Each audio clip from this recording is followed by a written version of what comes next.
for sharing that with us. Thank you. Next up we have Meghan.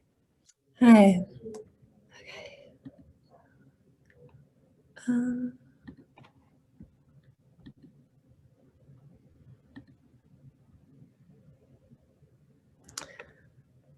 Hello, everyone. So my presentation is kind of a journey of this class and sort of trying to figure out what I wanted to do as my research and just sort of figuring out myself and sort of my place as a teacher. So the title is From a Rembrandt Background to a Notebook, Doodles Exploring Personal Process. So we started off the year with having to look for an article.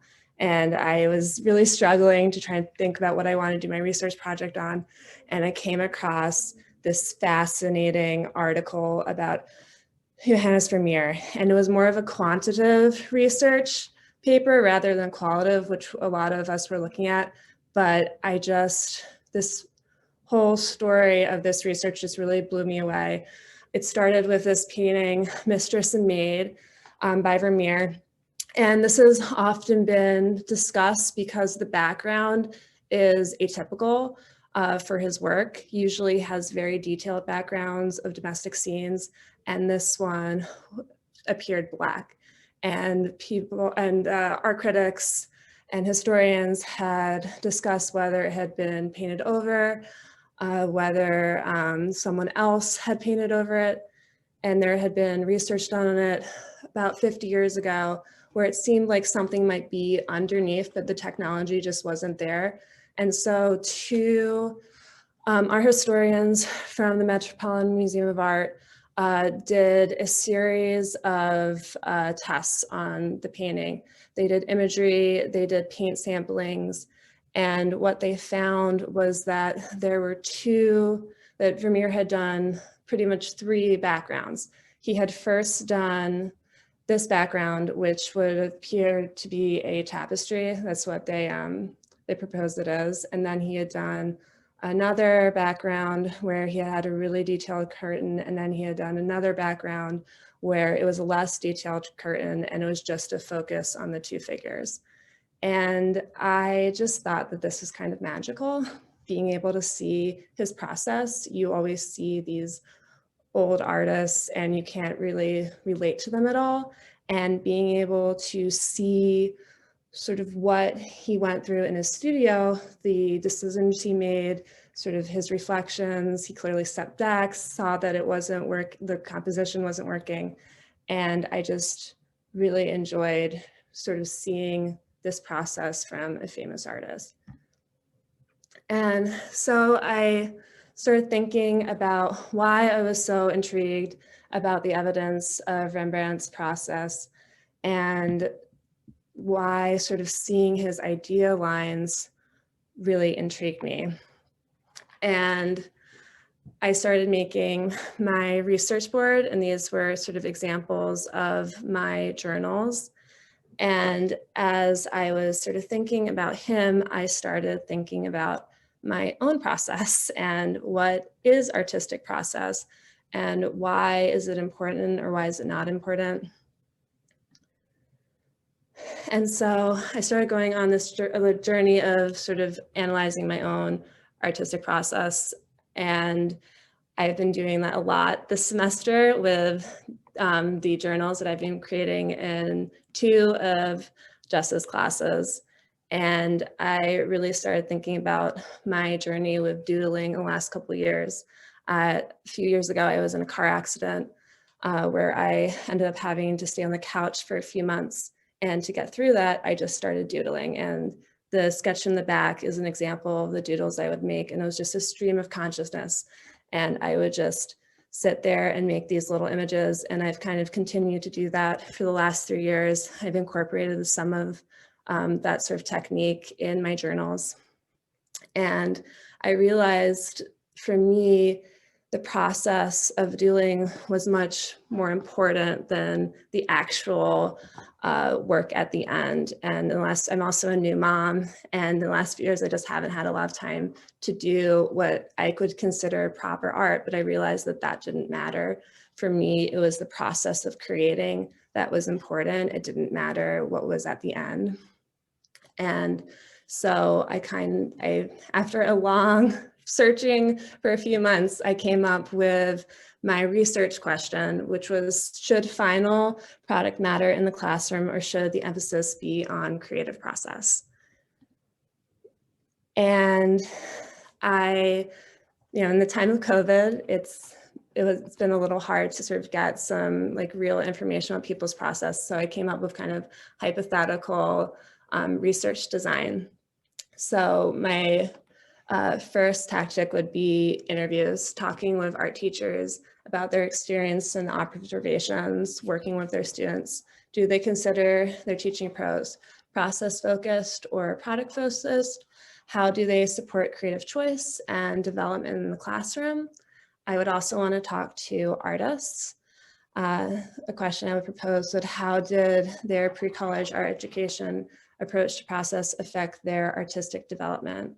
How would they describe their artistic process and how it is important to them? And I would want to emphasize pre-college art education, because if you're getting art education in a college setting, it's very specialized. So I'd really want them to sort of, how at a very young age did their teachers kind of support their creative process. I did have one case study, who was my brother. These are examples of his work. He is a graphic designer. He works at a big corporate company, but he, unlike me, when I worked at a corporate company, is very good about continuing his art form.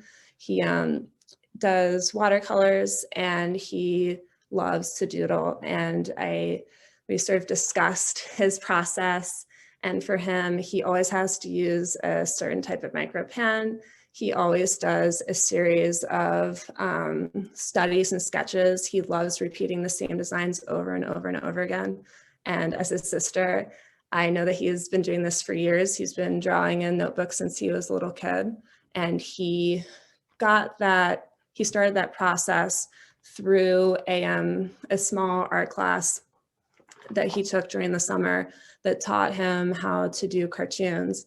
And it just started from there. And sort of his whole process and who he is as an artist stems from that one 8-week class that he took in the summer.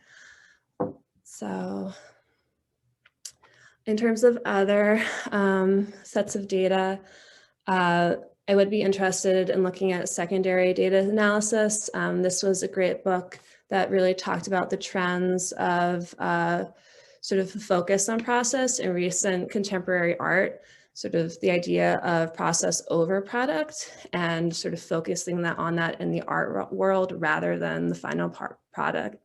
And how do you do that when you're trying to make process more important? And then also looking at different art education resources like art education website and the Art of Ed and different blogs. And then I would ideally want to observe a classroom, and some of the questions I would have for myself in doing that, and it would be a series of different classes, different age groups in ideally the sort of 1st to 8th grade range. And some of the questions that I would sort of be looking at were, how important is creative process in the classroom? Who is dictating the art experience? So is the teacher dictating what the kids do, or are the kids making those choices for themselves? Step-by-step instruction or natural exploration of materials and techniques. Is the class really structured, or are they kind of presenting them with materials in a basic sort of concept plan and just letting them explore? So this idea of sort of playing with their materials rather than sort of creating something that they're like being told to do. What is the emphasis? What emphasis is put on the final product? Is it sort of a big deal, or is it just a byproduct of the whole process of what they've been doing over the course of classes? How do students feel about their art, and how do they act in the classroom? Are they excited to be working? Do they seem nervous? Are they asking their teachers questions like, am I doing this right? Or are they just excited about their artwork? And so all this kind of led to me thinking about my future classroom and being in the house all day. You know, you're thinking a lot, and I'm getting very excited about the idea of getting out of here and being able to actually teach in a classroom. And so I just kind of created sort of these thoughts about process in my future classroom, because process, sort of artistic process, has been such an important part of my life in the last couple of years. And product, of course, is important, and it's also important as teachers. You need to show what your students have been doing, but I do think that sometimes in this kind of Instagram world that we live in, I'm always seeing these pictures of teachers with, you know, all these pieces of art that are all colorful, but they all kind of look the same. And that's not necessarily a bad thing, but it's sort of making me think about, like, what do I want sort of my students to get out of it? Is it the product, or is it the process that's more important? So here are just a couple of my musings. I did mean to mention the studio habits of mind. We've been studying those in class, and I thought of those when I was looking at Vermeer's work, because you could really see him stepping back and sort of using ideas of reflection, which is a studio habit of mind. And so I would really want to incorporate those into the class. And I was thinking about sort of focusing, making sure there's a wide range of materials. I am a fashion designer by training, and I love working with textiles. And that's something that my fellows peers have heard a lot about, and probably a little to ad nauseum, but it's something I really want to incorporate in the classroom, because I think it's really important for children to learn those hand skills from a young age. And so sort of free experimentation with those materials and learning how to experiment with materials first before kind of being told what to do about them. And then sort of a variety of contemporary references, creative choices within the lesson, self-reflection on students' creative process. So students really thinking about what they're doing more so than what they create at the end, and sort of encouraging students to set goals for themselves within their process, what they want to learn, what they want to sort of play around with, teaching them to embrace mistakes, and then also embracing students' preferences. If students really show that they are enjoying a specific type of material, letting them experiment with that more, rather than kind of moving on or dictating what will be next. And how do their personalities get to their creative process? So are they sort of doing what makes them happy, and are you seeing sort of them in their art? So those are just kind of some of my musings that came in through this journey. And thank you so much. Thank you so much, Megan. That is really just so fascinating to kind of see that whole journey as it came through. So we have time, a couple minutes before our next presenter is going up. Does anyone have any questions or comments for Megan? Yeah, I want to say first that you talking about fabric is never long-winded. I love it every time. I feel like I talk about it a lot. Your presentations are always great. And I really enjoyed this one because artistic process is something that I've been exploring in a lot of my papers this semester too.